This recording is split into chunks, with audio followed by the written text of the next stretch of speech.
Sa bawat ingay ng pagtatama ng mga kahoy na pitsa at sa bawat kaskas ng tisa sa dulo ng tako, may isang mas matinding laban na nagaganap na hindi nakikita ng mga manonood.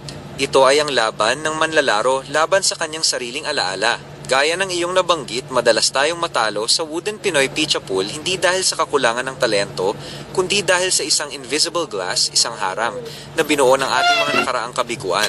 Ang pagkatalo ay hindi lamang nag-iwan ng zero sa score sheet, nag-iiwan din ito ng sugat sa ating kumpiyansa.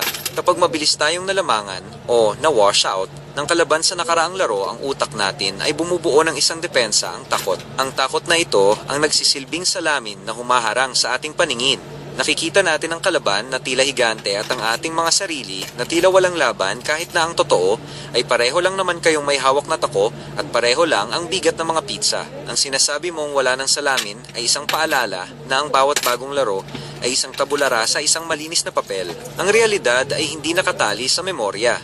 Ang bawat tira ay may sariling pagkakataon na pumasok at ang bawat mintis ay hindi nangangahulugang susunod na ang pagkatalo. Kapag sinabi mong, ang lakas niya, wala na akong pag-asa, tinatalo mo na ang iyong sarili bago pa man dumapo ang tako sa pitsa. Ang determinasyon ay pinapatay ng anino ng nakaraan at ang aninong ito ay walang kapangyarihan kundi ang ibinibigay natin dito. Upang manalo muli, kailangang basagin ang invisible glass. Kailangang kilalanin na ang memorya ng failure ay impormasyon lamang, hindi ito ang tadhana. Ang tunay na mahusay na manlalaro ay hindi yung hindi kailanman natalo, kundi yung marunong makalimot sa sakit ng pagkatalo upang makatira ng may kalinawan sa kasalukuyan.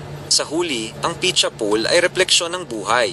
Ang humahad lang sa ating pag-abante ay hindi ang pader na itinayo ng iba, kundi ang salamin na tayo mismo ang naglagay dahil sa takot na muling masaktan o mabigo. Tanggalin ang salamin, hawakan ng maigi ang tako at tumira ng may paninindigan dahil sa bawat bagong laro, laging may pagkakataong bumawi.